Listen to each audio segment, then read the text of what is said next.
আমি বলি বন্ধু, অজু করতে হবে না, গোসলও করতে হবে না, দাঁড়াতেও হবে না, বসতেও হবে না, অফিসেও যেতে হবে না, মাদ্রাসাও যেতে হবে না, মসজিদেও যেতে হবে না, কোনো পাবন্দি নাই।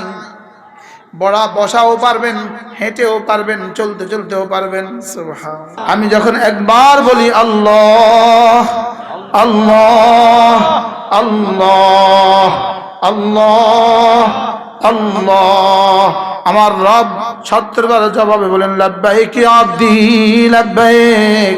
বন্ধু কেন ডেকেছো বলো? এজন্য বড় পীর আব্দুল কাদের জিলানী রাহিমাহুল্লাহ একবার আল্লাহ তাআলাকে জিজ্ঞেস করলেন। আল্লাহওয়ালারা এভাবে জিজ্ঞেস করতেন নিজে নিজে মনে মনে, আল্লাহ জীবনে কতবার আপনাকে ডেকেছি, কোনোদিন তো জবাব শুনলাম না। ইয হাতাফা হাতিফুন, এবার গায়েব থেকে আওয়াজ আসলো, আব্দুল কাদের তুমি একবার বলার পরে আমি যদি 70 বার জবাব না দিতাম, তুমি দ্বিতীয়বার বলার তৌফিকই পাইতা না।